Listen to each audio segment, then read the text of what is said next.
Hello, my friend. Today, I will tell you another long-forgotten legend. Close your eyes and let the magic transport you to Middle-earth. Our journey begins. The stars of Middle-earth shimmered cold and distant, their silver light falling upon the blackened ruins of Angband. Here, in the heart of what had once been the throne of the first Dark Lord, silence reigned. A silence unnatural, a hush that did not belong to a world left to heal after war. But all was not as still as it seemed beneath the shattered peaks of Thangorodrim. Beneath the ruined halls, where once the iron crown of Morgoth had gleamed with stolen light, a presence lingered. A whisper, a shadow, a thing forgotten by time. Though the Valar had cast Morgoth beyond the walls of the world, though his body was torn from Arda and his spirit imprisoned in the void, he had not gone entirely. A fragment of his will, a sliver of his being, remained bound to this place, woven into something both ancient and terrible. A ring not of gold, nor of any craft of mortal hands, but of something older, something darker. It was a loop of shadow, of malice given shape, and it pulsed faintly with the last embers of Morgoth's rage. Though his master was gone, the ring had not been left without purpose. It waited, nestled in the roots of the world, its whisper a breath upon the stone. And far beyond the broken lands of the north, someone had heard it. The wind howled over the sinking remnants of Beleriand, the land now lost beneath the waves. And upon the shores of a place that would soon be no more, a lone figure stood staring across the dark waters.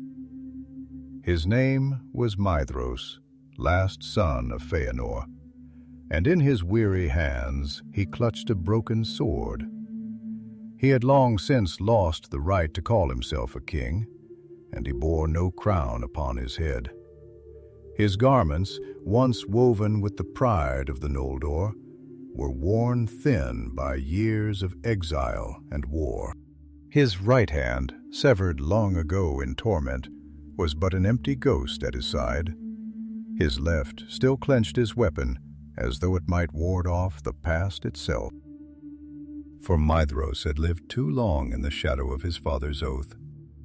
Fëanor, the greatest of the elves, had sworn a terrible vow that he and his sons would reclaim the Silmarils, the jewels that held the light of the two trees of Valinor, no matter the cost.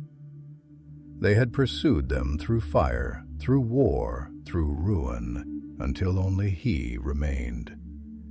His brothers were dead, their names lost to the lament of ages, and yet the oath still burned in his blood, binding him tighter than any chain.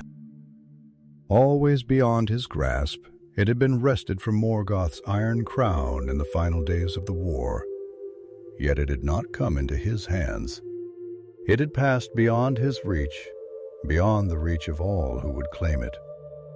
For Arundel the mariner had borne it into the heavens, sailing beyond the confines of the world. The jewel now hung among the stars, a light no elf or man could hope to touch. And yet, Maedhros had heard a whisper of something left behind, something that belonged to Morgoth, something that might yet lead him to the last Silmaril.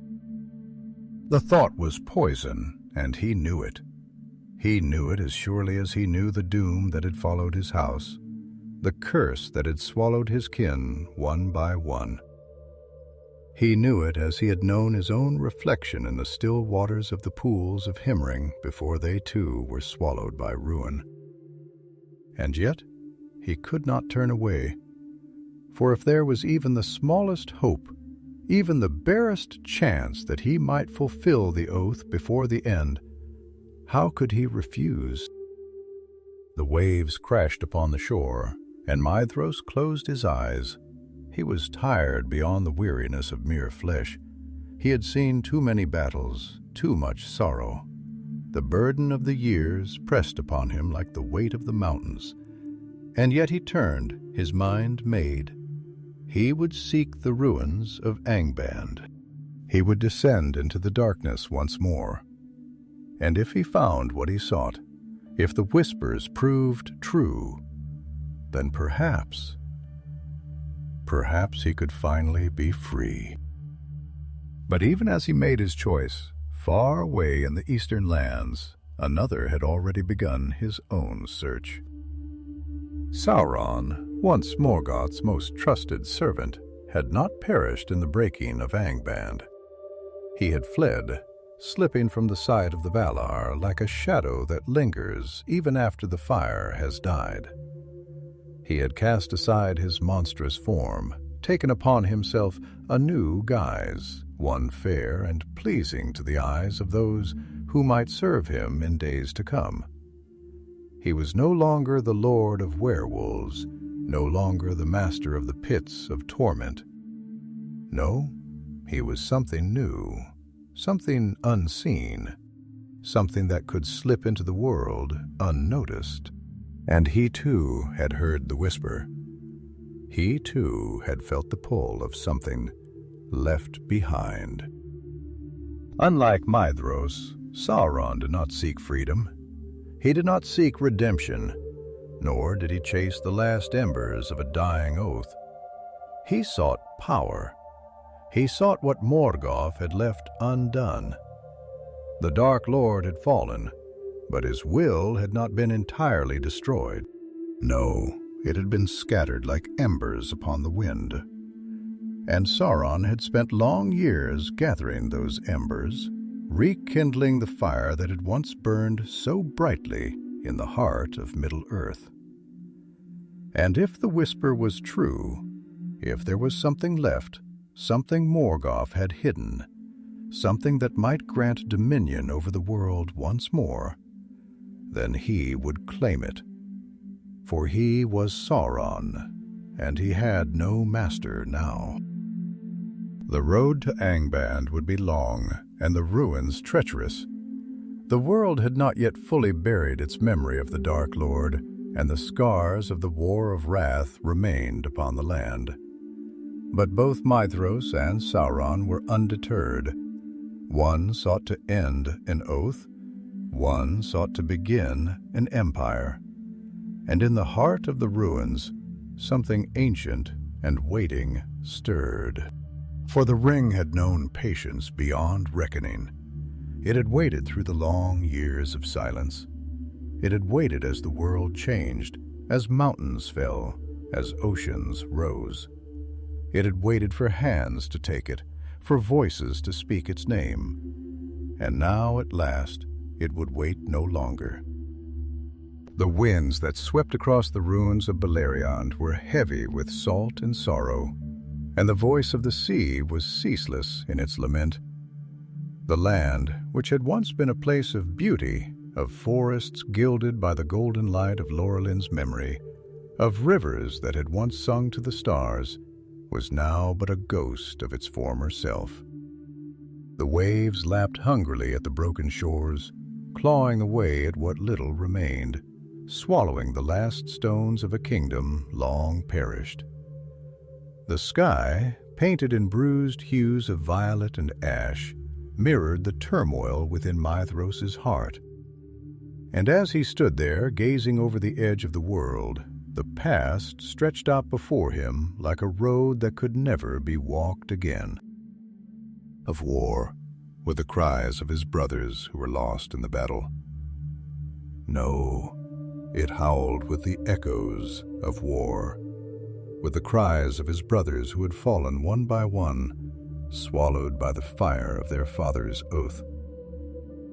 Maedhros ran his lone hand through his wind-tangled hair, feeling the strands against his calloused fingertips, and he exhaled heavily, as though trying to release the weight that had pressed against his chest for too long. But the weight would not lift. It had bound itself to him, to the very core of his Fëa, just as surely as the oath had bound his spirit to ruin. He had thought for a time that he might outrun it. He had thought that perhaps, in the years of battle and bloodshed, he had buried it deep enough that it would never surface again. But he had been a fool. The oath did not forget. The past did not rest. "The whispers return," he murmured to himself, his voice barely more than a breath, carried away by the sea breeze. And what if they were true? What if something had been left behind? Something beyond the reach of the Valar? Something that had escaped even the final judgment of the powers? What if there was still one last key, one final path that had not yet been walked? If it led him to the Silmaril, if it allowed him to fulfill the oath, what then? Would he be free? Would the torment that gnawed his soul, that wove itself into the very marrow of his being, finally release its hold? He let out a bitter laugh, shaking his head. "Freedom," he whispered. Would it not be a cruel jest if, after all this time, after all that had been lost, freedom were but an illusion? The oath had been his father's doing, a chain that Fëanor had wrapped around the necks of his sons with words as bright and terrible as the forge fire in which he had wrought the Silmarils. But Fëanor was gone, and his sons were gone, and the world had moved forward, leaving Maedhros to bear alone the weight of a vow that had outlived its purpose. And yet the thought would not leave him. Slowly he turned from the sea, his gaze shifting eastward, where the ruined lands of the north lay in waiting. A dark place, now abandoned, where the scars of Morgoth's dominion still lingered in the very bones of the earth. The land there would not be kind to him. It would not welcome him with open arms, nor offer him the solace of rest. It would fight him, as it had fought all who had dared tread its desolate paths. And yet he had made his choice. He would go. The road stretched before him, uncertain, unkind, but there was no turning back now. Not when the whispers had begun again. Not when the ghosts of his brothers seemed to stand beside him, their voices pressing against the walls of his mind, urging him forward. Though whether they wished for his salvation or his damnation, he could not tell. Far to the east, beneath a sky that had not yet seen the first stars of the evening, another figure stood in silence, listening to whispers of his own. Sauron had shed the form he had worn in the wars of old. No longer the great and terrible master of wolves, no longer the black-clad lord of Angband's cruel forges. He had cast off the skin of battle and taken on a new guise, one of silvered grace, of fair speech and measured steps. In the reflection of the dark pools that dotted the ruin of the land, his image shone like something wrought by the hands of the Ainur, unmarred by the monstrous shapes he had worn before. But beauty was a mask, and behind his golden eyes lay something far older, far colder than the mere ambition of a lesser king. He had not forgotten his master. Even in defeat, even when the power of the Valar had broken Angband and torn the world apart, Sauron had not wavered in his devotion. Others had fled, others had surrendered, and others still had been taken in chains before the thrones of the powers. But Sauron had done neither. He had watched. He had waited. And now, as the whispers returned, as the air itself trembled with something unseen, he knew that the time had come. "There is something left," he murmured to the darkness. "Something you did not take, something you did not destroy." He had felt it like a ripple through the fabric of the world, a breath against the silence, a call that had been waiting to be answered. Morgoth had been cast into the void, his body sundered from the world, but his will, no, his will had not been so easily undone. The foundation of all that he was, the roots of his dominion, had run too deep, and if something of that remained hidden in the ashes of Angband, then it would be his to claim. For he had learned well the lessons of his master. Power was not only in the strength of arms, nor in the force of terror. It was in the unseen, in the whispers that could turn the tide of history before a blade was ever drawn. It was in the careful shaping of thought, the subtle art of dominion. And if there was a piece of Morgoth left behind, then it was his by right. Not to serve, no, never again to serve, but to wield the ring. He had read of such things in ages past, of the ways in which power could be bound not only to the flesh, not only to the stone, but to something greater, to an idea, to a will that would not be undone even in death. Morgoth's power had always been greater than his presence. His dominion had spread far beyond the reach of his hands.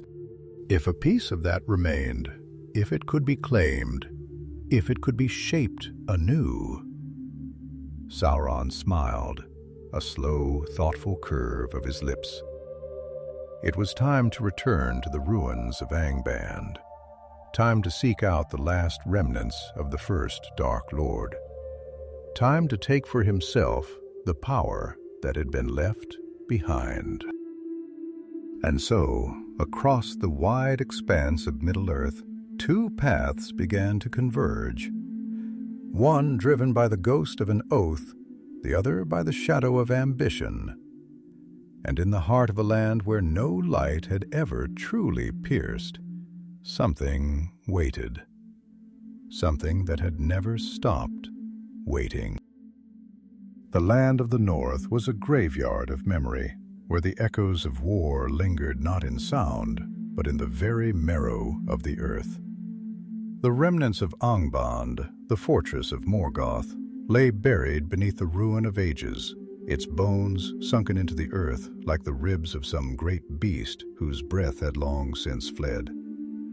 The air was thick here, not merely with dust and ash, but with something weightier, something unseen. The weight of history, of suffering that had been woven into the stones themselves.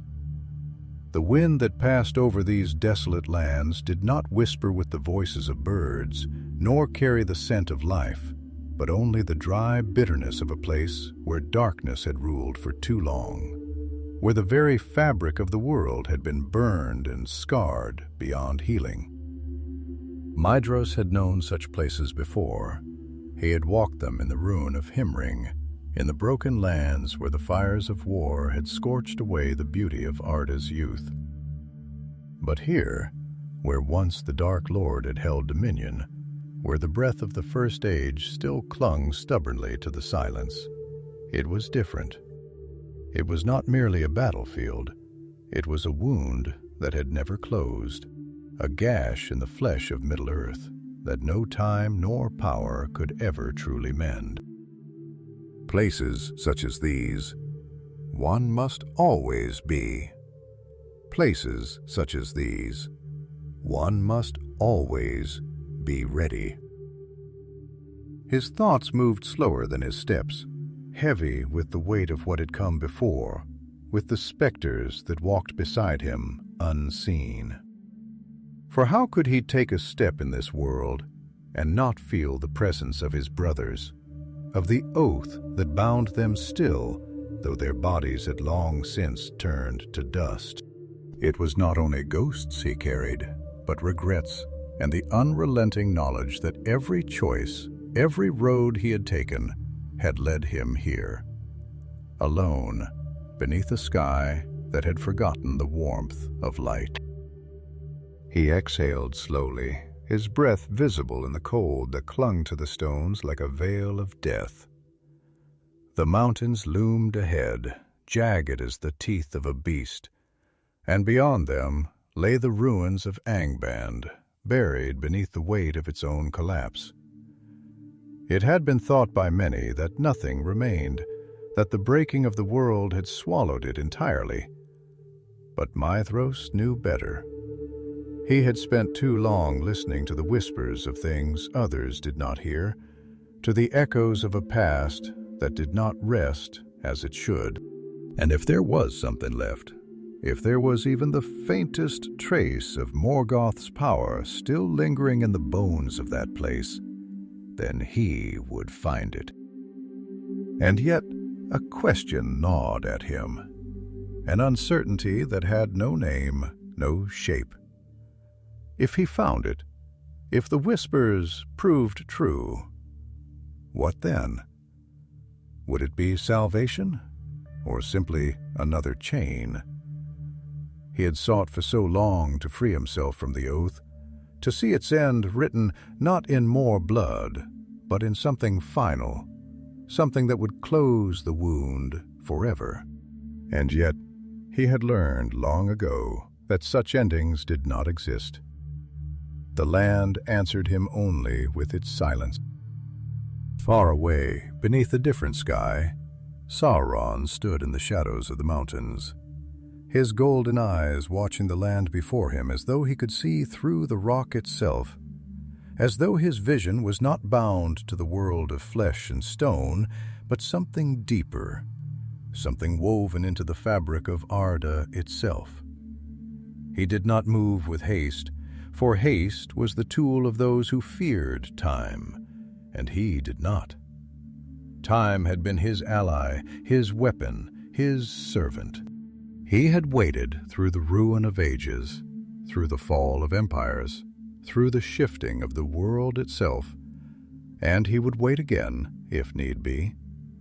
But he knew, in the deepest part of himself, that there would be no need for waiting now. Something was calling. The wind whispered, though it spoke no words, and Sauron listened with the patience of one who knew how to hear what others could not. It was a call, not of voice, not of language, but of will, of something ancient stirring in the depths, something that had been bound to the darkness long before his own rise, long before even the fall of Morgoth.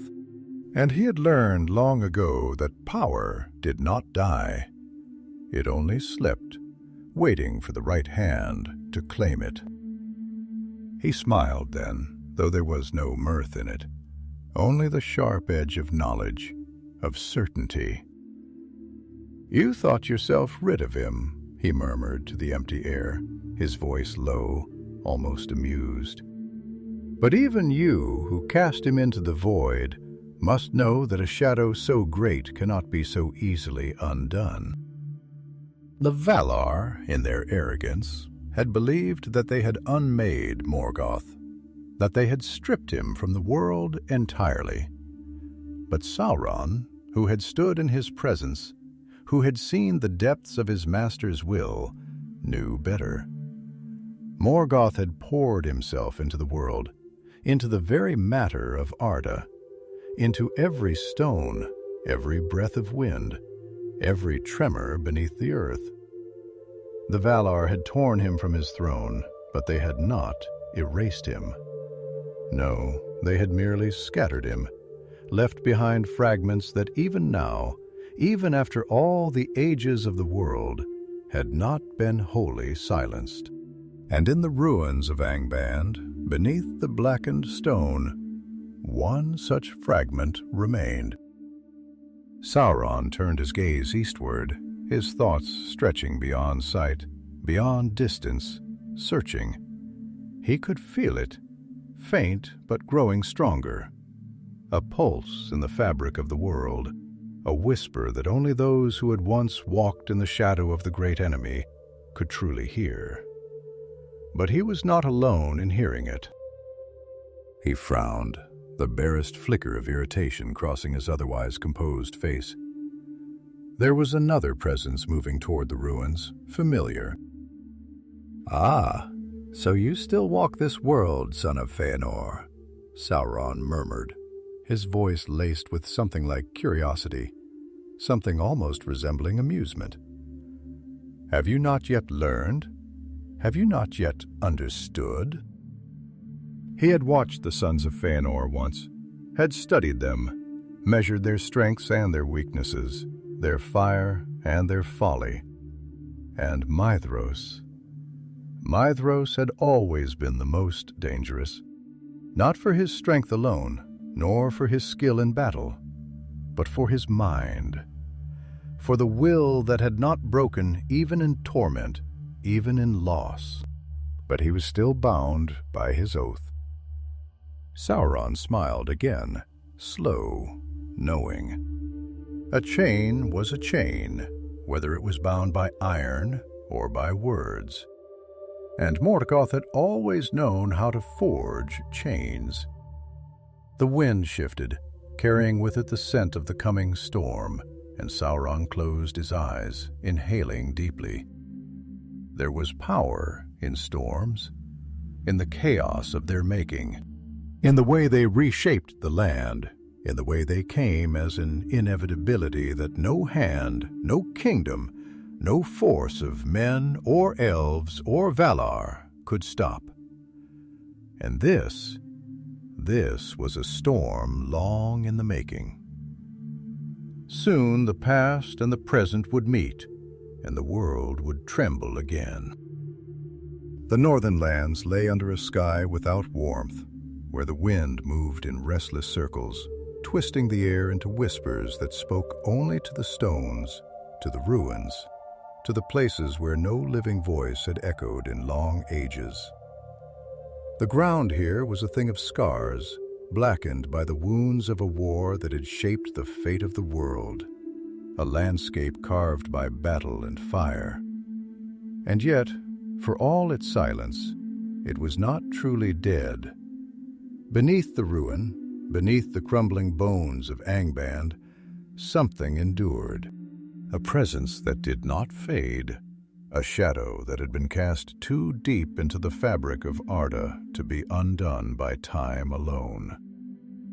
Maedhros walked alone beneath the heavy sky, his steps slow but unbroken, each footfall pressing into the frozen ground like a weight that the world itself seemed unwilling to bear.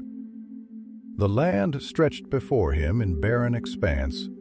Ridges of stone that had once formed the foundation of mountains long since collapsed into ruin, the bones of Morgoth's fortress buried beneath them. He could feel the presence of something beneath the surface, something old, something waiting.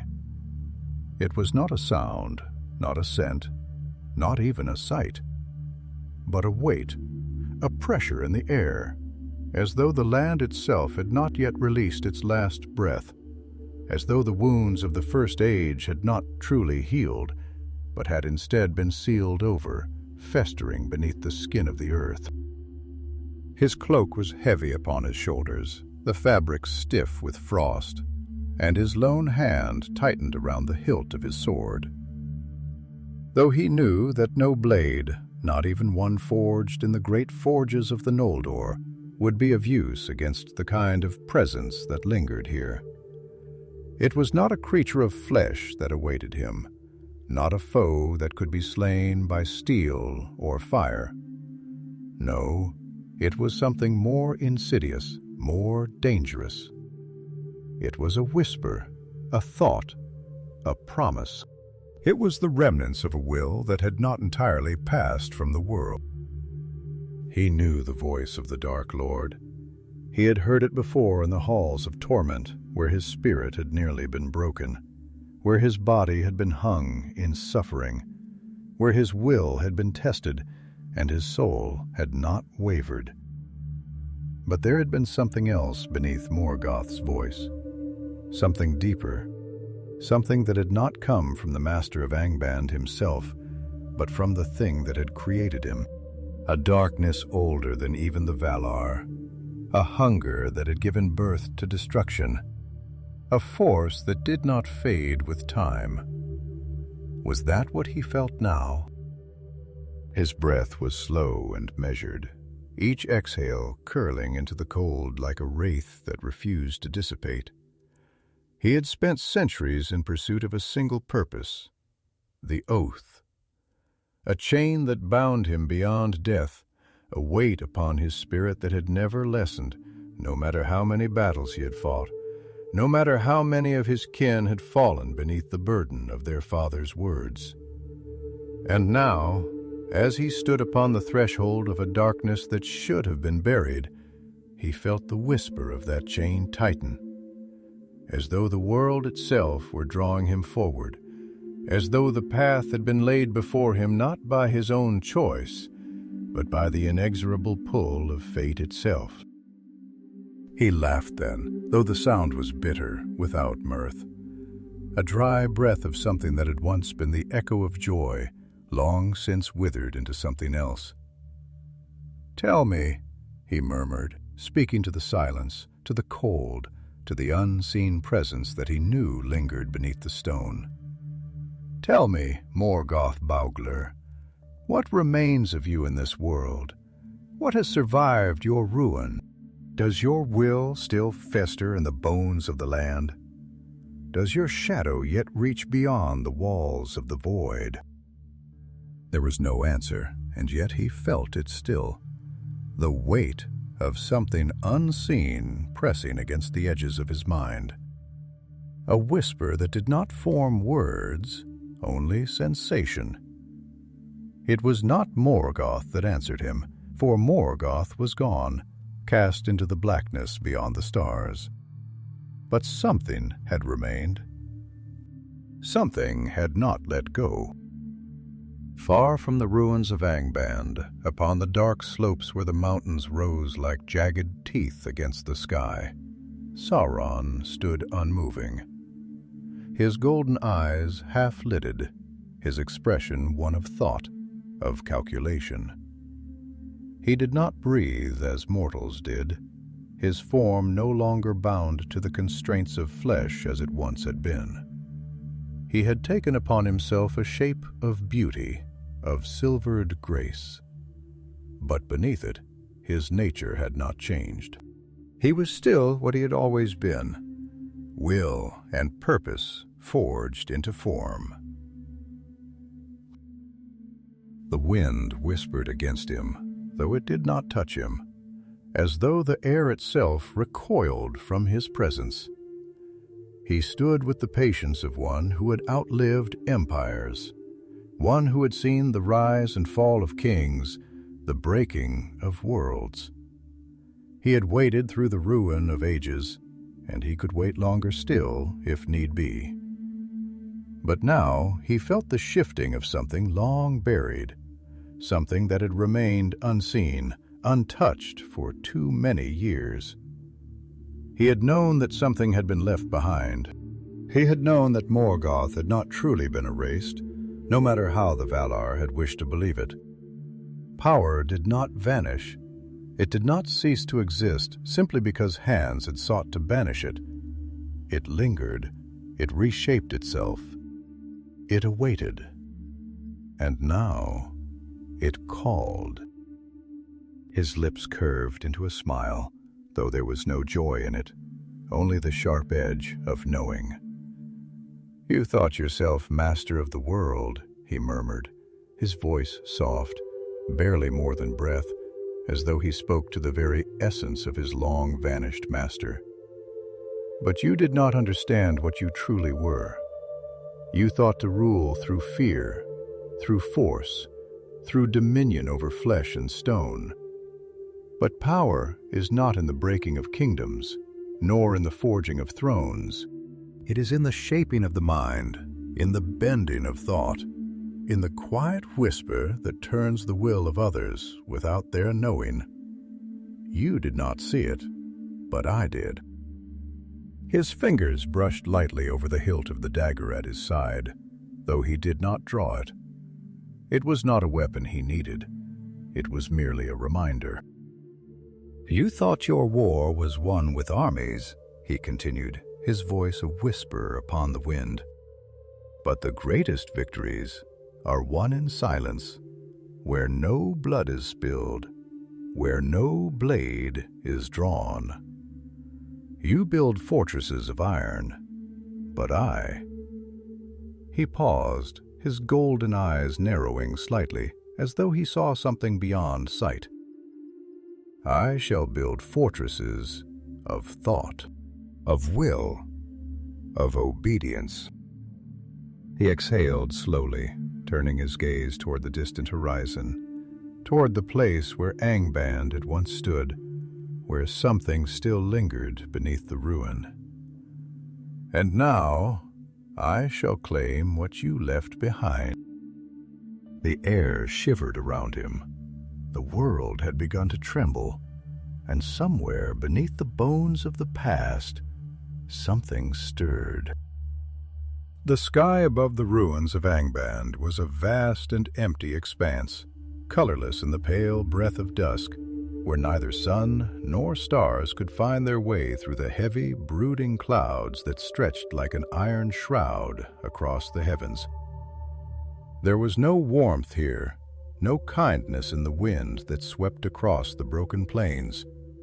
Only the cold whisper of a world that had long since turned its face away from this place, unwilling to bear witness to the memory of what had once festered in its depths.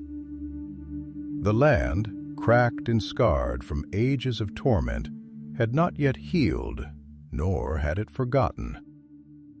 The ground itself seemed to tremble beneath Maedhros' feet, as though it remembered the weight of armies marching across its surface, as though it still bore the echoes of distant screams trapped beneath layers of time.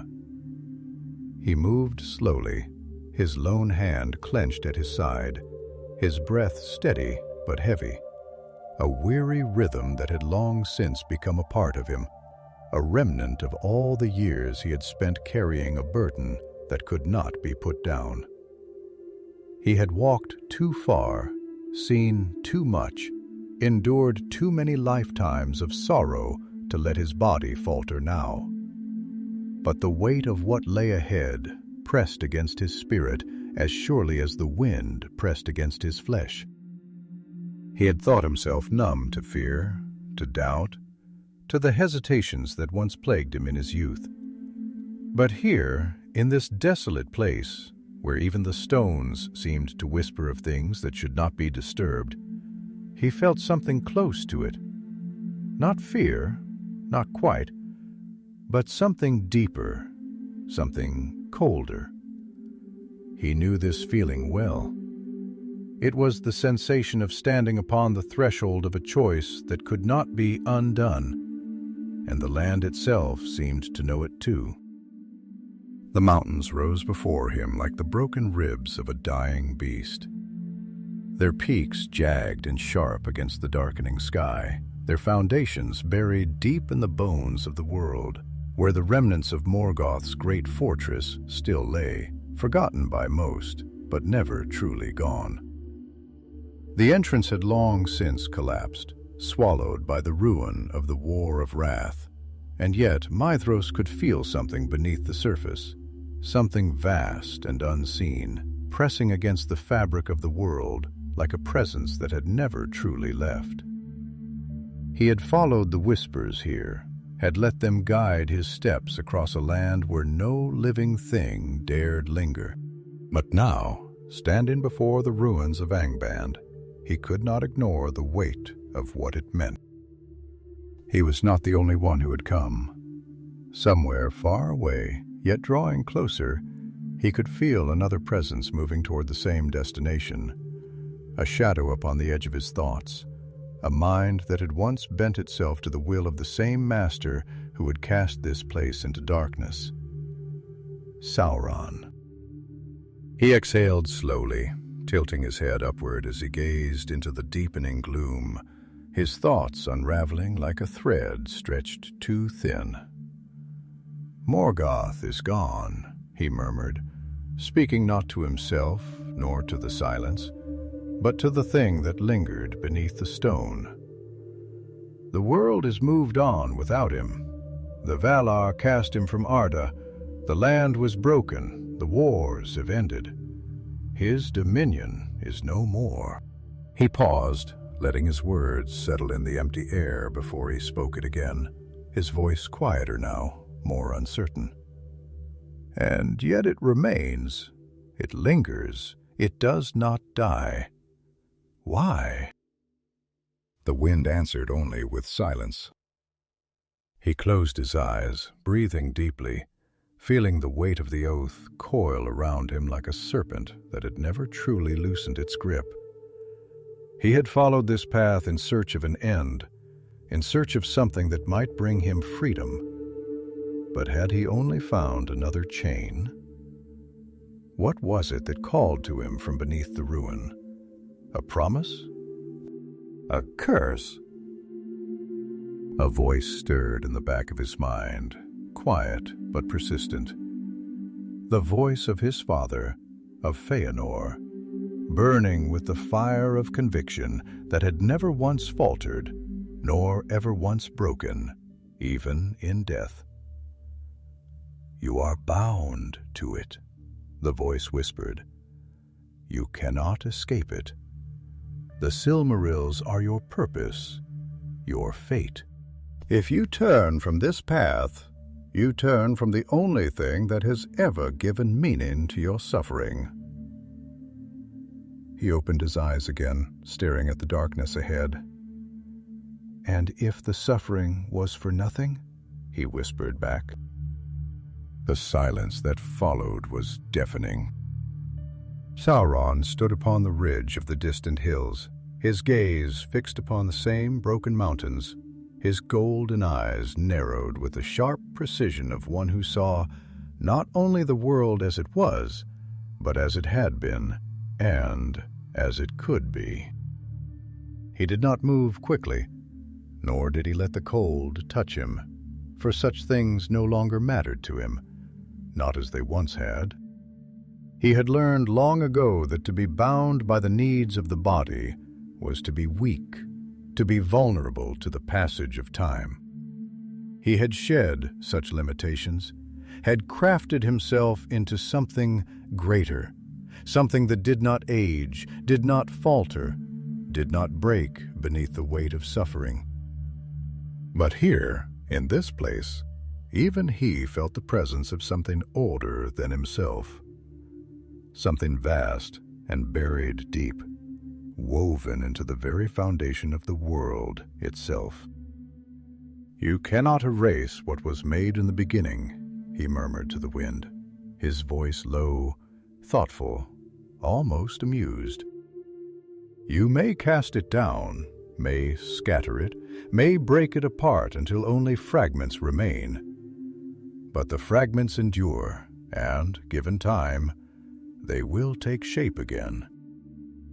He lifted his hand, watching the way the air itself seemed to shudder around him, as though the very fabric of the world hesitated beneath his touch. "I have waited long enough." The past was not gone. It had only been hidden, buried beneath stone and silence, waiting for the right hand to uncover it. The Valar had been arrogant to believe they could erase the will of Morgoth with force alone. Power did not work so simply. It did not cease to exist merely because it was denied. No, it endured, it adapted, it learned, and so had he. He closed his fingers into a fist, and somewhere deep beneath the ruins, something stirred. A pulse, a whisper, a breath. Sauron smiled.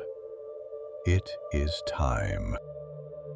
And with that, he began his descent toward the ruins of Angband.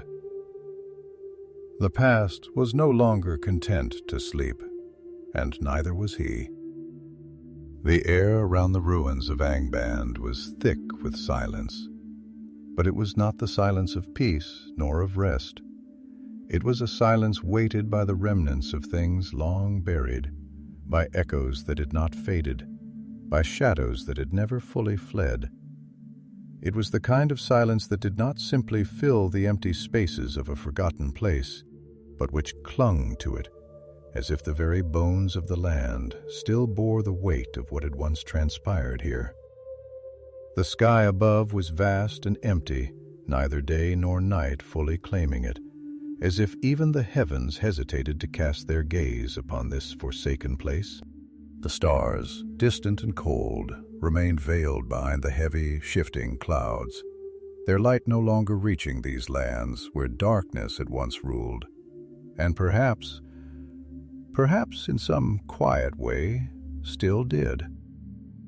Maedhros stood before the crumbled remains of what had once been the greatest stronghold of the first Dark Lord.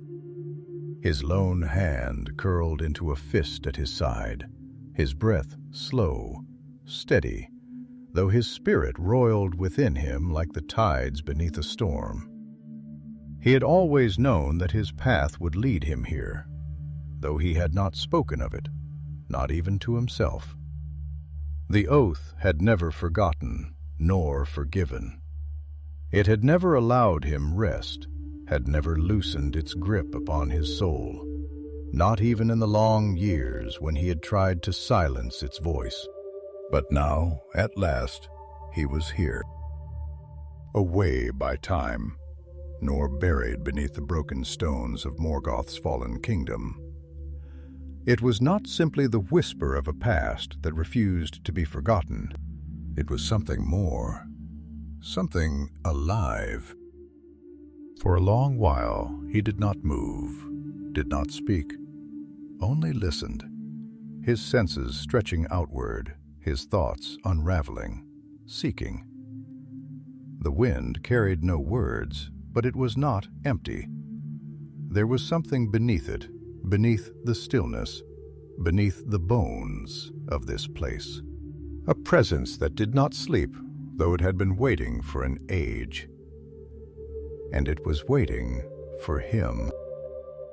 The thought should have unsettled him.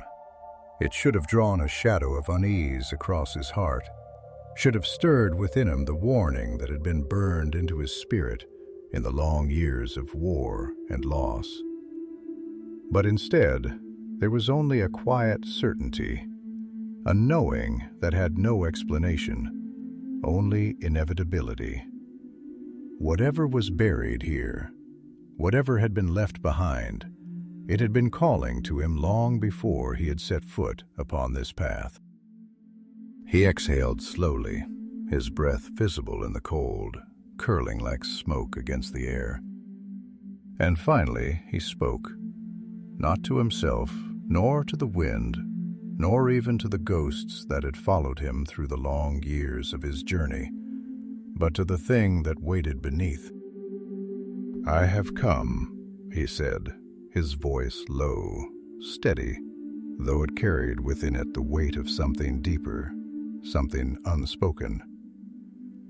"And I think you have been waiting." There was no reply, not in words, but the air itself seemed to shift, as though something unseen had stirred, as though the very land had heard him and answered in its own way. Maedhros did not flinch. He did not turn away. He had stood before worse things than this. He had faced the darkness before, had walked through fire, through torment, through ruin. He had stood upon the brink of despair and had not fallen. But still, something within him whispered, and the whisper was not the voice of the oath. It was something else. Something older. He did not yet know whether it was warning him or welcoming him. Far across the broken land, where the mountains cast long shadows against the empty sky, another figure walked in silence, though his thoughts were anything but still. Sauron did not hurry, for there was no need. He had learned long ago that true power did not move with haste, nor did it reveal itself in reckless strides. It was patient, waiting in silence, shaping the world around it before ever lifting a hand. And so he walked as though he had all the time in the world, for in his mind he did. He had known this place once, had walked these paths, had stood within the great halls of Angband when its master still sat upon his throne of iron.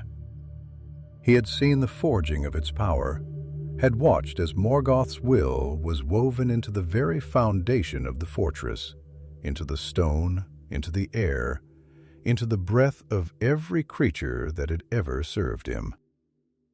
And though the stronghold had fallen, though the walls had crumbled, and the great halls had been swallowed by ruin, he knew better than most that such things were not so easily undone. Morgoth had not been erased, he had been removed. And what is removed is not always destroyed.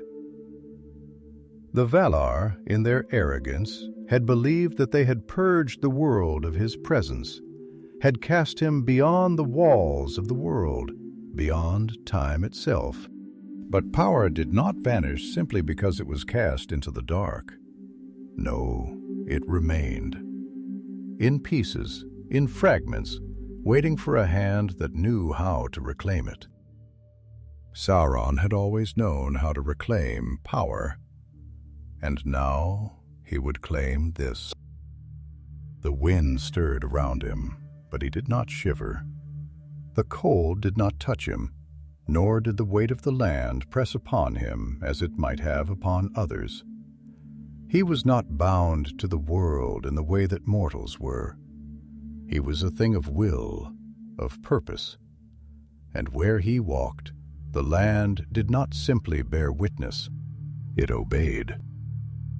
He could feel it now, beneath the ruin, beneath the dust of ages, beneath the broken bones of Angband's foundation. It was not a voice, not yet, but it would be. It was not a shape, not yet, but it would take one. It was waiting, and he was ready. His golden eyes gleamed as he looked out across the broken land, as he felt the pull of something deeper, something older than even Morgoth's own dominion. This was not merely a remnant of his master's will. This was something greater, and soon it would be his. The land lay between them, vast and broken, but the two who sought it were drawing closer, step by step, drawn by forces they did not yet fully name.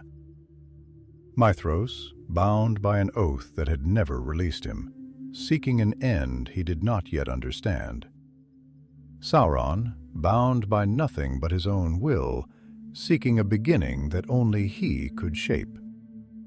And beneath them, beneath the ruins of Angband, beneath the bones of the fallen, beneath the weight of an age long past, something waited, something that had never truly been lost, something that had never stopped whispering. Morgoth's ring, and it was ready to be found. The ruins of Angband stretched before Maedhros like the mouth of a beast long since slain, its fangs of broken stone still sharp against the ashen sky, its breath long extinguished, but its presence lingering, as though the darkness that had once dwelt here had seeped into the marrow of the world itself.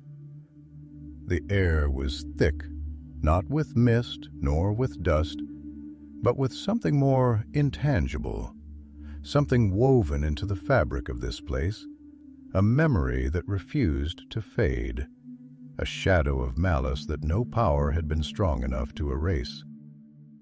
The ground beneath his feet was uneven, scattered with the remains of ancient walls and shattered towers, the bones of a stronghold that had once been the very heart of evil in the world.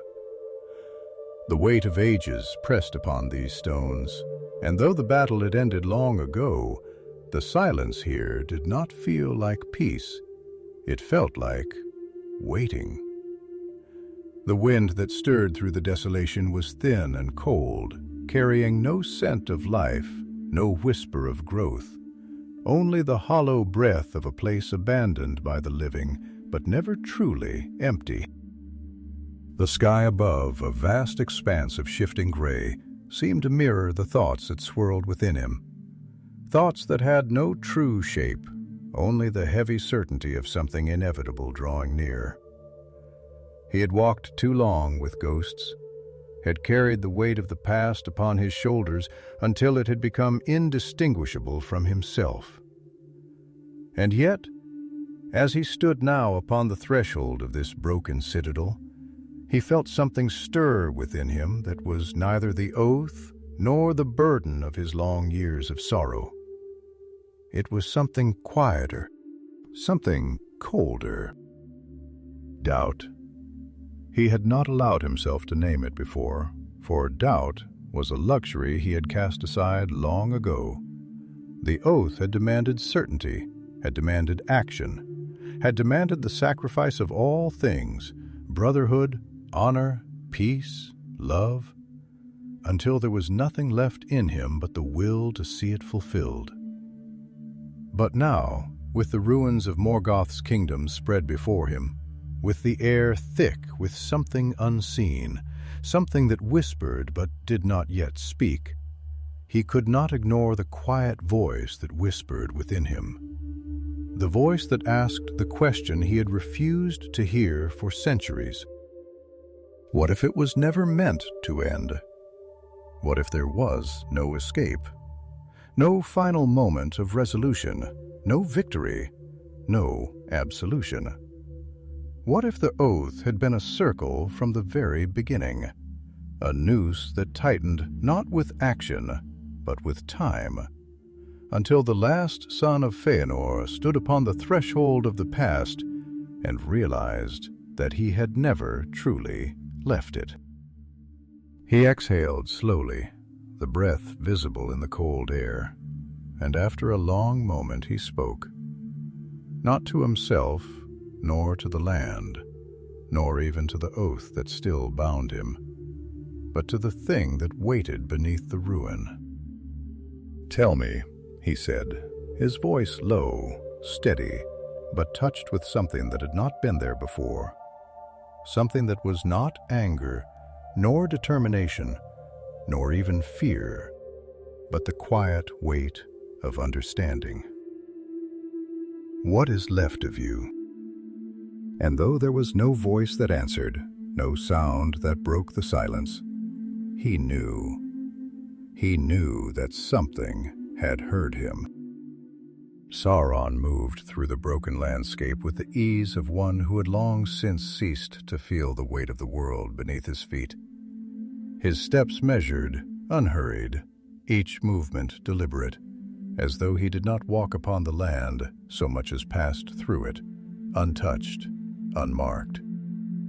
The ruins of Angband lay ahead, and though time had buried its halls, though the Valar had sought to cleanse its name from the history of the world, he could still feel it beneath the surface, could sense the remnants of what had been woven into the foundations of this place, could hear even now the echoes of his master's will that had never truly died. He had known from the beginning that Morgoth could not be destroyed, not truly, not in the way that the Valar had imagined in their arrogance, in their belief that power could be cast down and forgotten, that darkness could be burned away until nothing remained. But darkness did not burn. It smoldered. It lingered. It adapted.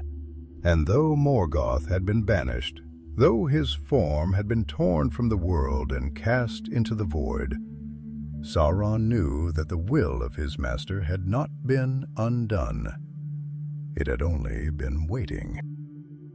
He smiled slightly, the expression unreadable. His golden eyes half-lidded as he turned his gaze toward the broken towers ahead, where Maedhros had already begun his descent into the ruins. He could feel the son of Fëanor now, as one might sense a distant storm upon the horizon, not in sight nor in sound, but in the shift of the air, in the trembling of the unseen forces that had begun to stir. Maedhros.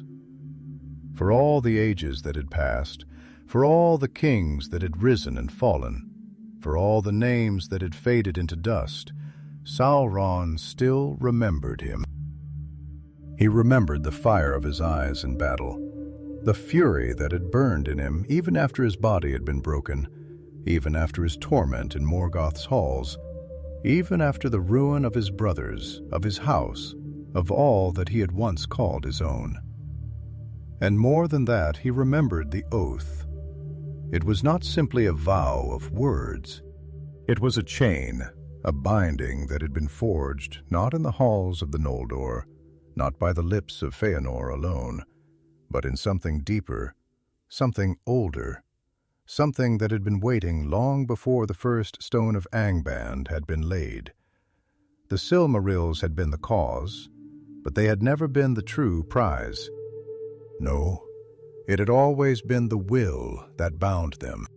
And now, at last, it had drawn its final bearer back to the place where it had first been forged. Sauron exhaled slowly, feeling the weight of the air shift around him, as though the very fabric of the world had begun to lean toward him, as though the remnants of power that had long slept beneath the earth were stirring, stretching, reaching toward the hands that knew how to shape them. "You have walked so far," he murmured, though his voice was quiet, almost contemplative. "But did you ever truly leave?" There was no answer, not yet. But he did not need one. He already knew. For all the long ages of suffering, for all the fire and blood and loss, for all the battles fought and oaths spoken and kings crowned, nothing had truly changed. The oath remained. The will remained. The hand that had once shaped the world in shadow had been cast down, but it had not been unmade, and soon it would have a new master. He turned toward the ruins, and without another word, he stepped forward. The past was no longer a thing of memory. It was awake, it was watching, and it was waiting to be claimed. The ruins of Angband loomed ahead, no longer merely a place, but a wound in the flesh of the world, a gaping scar upon the land where the echoes of Morgoth's dominion still whispered through the broken halls and shattered corridors. A place where silence was not the absence of sound, but a presence unto itself, heavy, suffocating. The air was thick with dust, the remnants of an age long past, a fine gray mist that clung to the bones of fallen towers and spilled from the fissures of the earth where fire had once run like rivers of molten wrath. The very stones beneath Maedhros' feet seemed to shift as he moved, brittle under the weight of ages, whispering secrets in a voice too faint to be heard, but not so faint as to be ignored. He walked slowly, his breath steady, though within him something stirred, something restless and uneasy, as though his body had realized a truth that his mind had not yet named, as though the land itself recoiled from his presence, or worse, as though it had been waiting for him. The wind, if it could still be called wind, was stale, stagnant, carrying no scent of life, no trace of the world beyond these ruins. Only the dry, hollow taste of stone and ash, and something less tangible, something that did not belong to the realm of the living. It was not the air of a dead place, nor of a place forgotten, but of a place that had never truly let go of what had once dwelt here. A place where the past was not merely memory, but something woven into the very marrow of the world. Something that watched and listened and waited. He had thought himself prepared. He had walked too long in darkness to be shaken by mere shadows. had stood upon battlefields drenched in the blood of his kin, had held his own body together with nothing but will and the fire of his oath when all else had been torn from him. He had known suffering beyond what any mortal could endure, had borne the weight of loss heavier than the mountains themselves. And yet, as he stood now upon the threshold of what had once been Morgoth's throne, he felt it, the quiet whisper of something deeper, something colder than fear, something that did not threaten, but simply was. He knew that he was not alone, and he knew, with a certainty that settled into his bones, that he had never truly been alone. The oath had followed him here, of course, for it had never left him, never released its grip, never allowed him to be anything but what it demanded. But it was not the oath that weighed upon him now. No, it was something else, something older, something that had been here long before he had been born, long before the first light of the trees had ever touched the world, something that had been waiting in the dark while he had spent a lifetime trying to outrun the past. And then, finally, he heard it. A whisper, not a sound, but a presence. Something brushing against the edges of his mind like a cold breath against the skin. Something that did not speak in words, but in understanding, in recognition, in the weight of inevitability pressing down upon his shoulders like the chains he had once worn in Morgoth's halls. "You have come."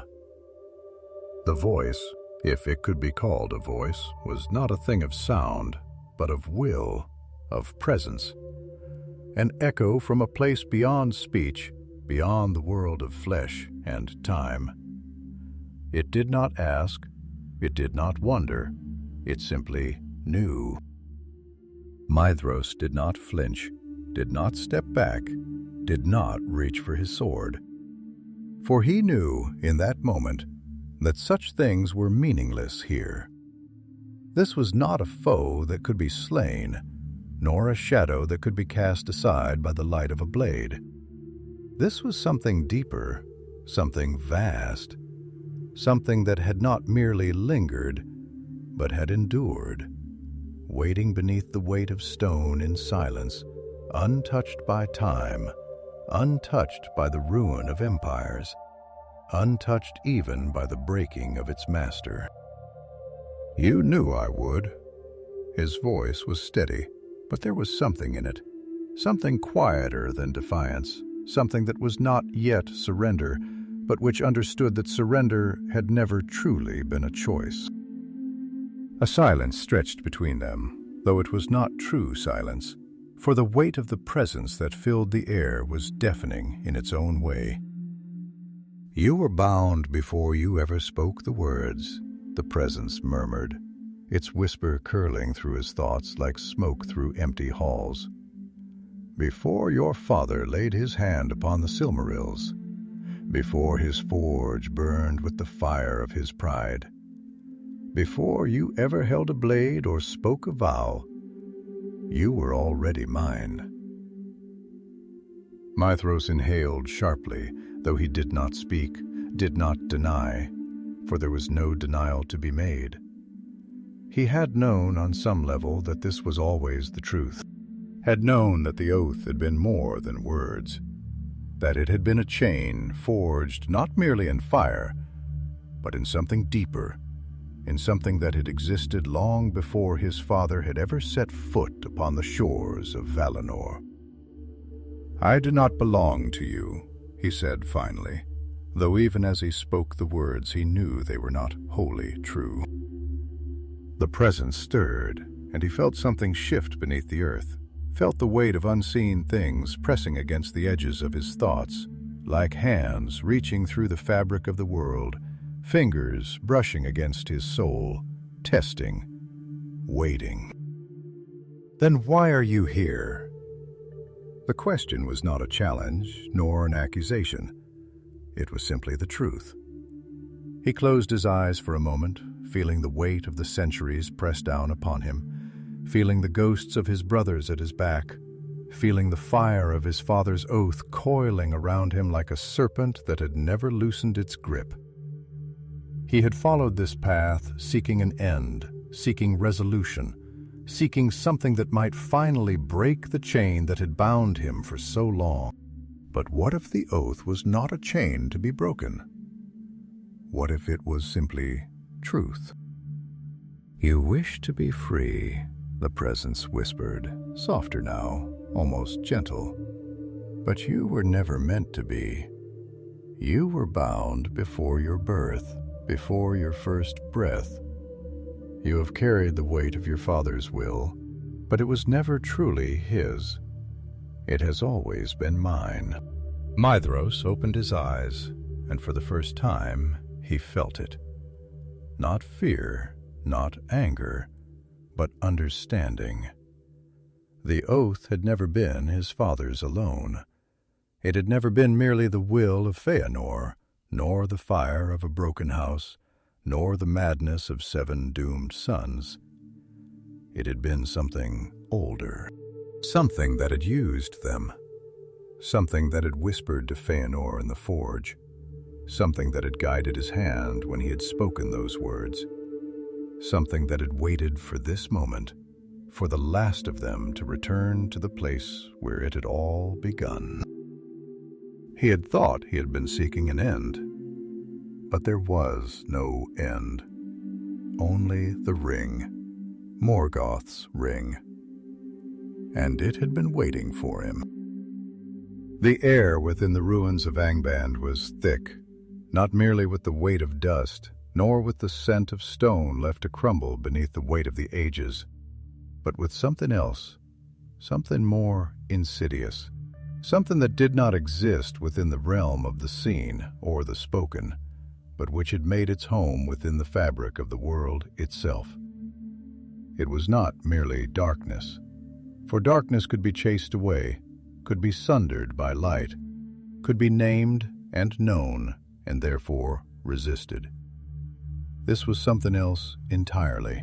It was the breath of a will that had never truly been unmade, the shadow of a presence that had not been extinguished, but had instead been stretched thin, woven into the marrow of the earth itself, waiting. And now it had begun to awaken. Maedhros stood at the edge of the chasm, where once the great forges of Morgoth had burned with fire unquenched, where metal had been shaped into weapons of war, where legions had been raised from pits of shadow and sent forth to cover the lands of the living in ruin. Now there was nothing but silence. But it was not the silence of a place abandoned, nor of a place forgotten. It was the silence of something that had never truly left, something that had merely grown patient. He could feel it pressing against him, pressing against the edges of his thoughts. The whisper of a thing that did not speak with voice, but which was heard all the same. The oath was a presence in him, it always had been, a weight upon his soul that had never lifted. But this was something beyond the oath, something deeper, something older. "You understand now," the voice whispered, though it was not a voice, not truly. It was a knowing, a weight pressing into his mind like a hand upon his shoulder, an inevitability that had been waiting for him since the moment the words had been spoken in his father's hall. Maedhros did not answer immediately, did not move, did not flinch. Only let his breath settle within him, slow, measured, steady. Though inside something within him trembled, not with fear, not with hesitation, but with the knowledge of something vast, something that had always been there, just beyond the edges of sight, waiting for the moment when he would be ready to see it. "It was never just an oath," he murmured at last, his voice quiet, though it did not falter. "It was never simply the will of one father, the fire of one house, the pride of one people. We believed it was our own, that we had spoken it, that we had chosen it. He exhaled slowly, his breath curling in the stagnant air like smoke from an ember long since burned to ash. But we were wrong. It was never ours. The silence deepened, though it was not emptiness. It was waiting, listening, pressing. You were bound before you ever knew the words, the presence whispered, curling around his thoughts. Not in threat, nor in malice, but in something colder, something more absolute. Before your father was ever born, before the Silmarils were ever forged, before the light of the trees was ever taken, you were already part of something greater than yourself. You were always meant to return here. You were always meant to understand. Maedhros closed his eyes for a long moment, feeling the weight of the past settle over him. Not merely his own past, but the past of all things, the past of the world itself. A history that had not begun with Fëanor's oath, nor with Morgoth's theft, nor even with the shaping of the Silmarils in the first place, but with something far older, something that had existed before Arda had taken shape, before the music of the Ainur had ever been sung. You call it a chain, the presence murmured, softer now, not unkind, not cruel, simply knowing. But what is a chain if not a path? What is fate if not order? You sought meaning in the fire of your oath, but meaning was already given to you long before your words were ever spoken. What you called a curse was simply a purpose you did not yet understand. Maedhros opened his eyes, the dim glow of his surroundings reflecting in his gaze. Though there was no fear in them, no anger, no rejection, only understanding, heavy and unshaken. Then tell me, he said, his voice quieter now, though every word was weighted with something deeper than certainty, something beyond defiance. If it was always meant to be, if we were always bound to this, if there was never any other path, what now? The presence did not answer immediately, and for a moment the silence stretched long and heavy, as though it were considering, as though it were waiting to see if he would ask again. And then, slowly, something began to stir beneath the stone. Not in sight, not in sound, but in something deeper, something beneath thought itself, beneath time itself. The earth did not shake, the air did not change, and yet Maedhros knew. He knew that something had awoken, something that had waited for this moment, for this question, for this return. And somewhere, not far away, another had felt it too. Sauron stood at the edge of the ruins, his golden eyes half-lidded, his gaze turned not toward the broken walls, nor the shattered spires of what had once been the mightiest fortress of the First Age, but toward something deeper, something beneath. He could feel it moving now, stretching, stirring, shifting like a shadow that had been cast too long in stillness. He had known from the moment he had first heard the whisper that something remained here. He had known that Morgoth had left behind more than ruin, more than memory, more than the scars of war upon the land. He had known that true power was not in fortresses, nor in armies, nor even in thrones, but in the will that shaped them. And now, at last, he had found it. He smiled, though the expression was slow, measured, not of triumph, but of recognition. "You always were blind," he murmured, though he spoke not to himself nor to the wind. nor even to the silent land beneath his feet, but to the memory of his master, to the thing that had once called itself a god, but which had never truly understood the depths of its own dominion. You sought to rule with iron and fire, with war and ruin, with chains forged of pain and suffering. But true dominion is not taken, it is accepted. True power is not held in a clenched fist, it is given willingly. He exhaled slowly, the air still and waiting around him. "And he will give it," Sauron murmured, his gaze turning toward the place where Maedhros stood. Unseen, but not unfelt. Two souls drawn toward the same inevitable conclusion, though neither had yet spoken its name. He already has. For there was no escape from what had already been written. There was no turning from what had already been shaped. There was no end. Only the ring. And now, at last, it would be whole again.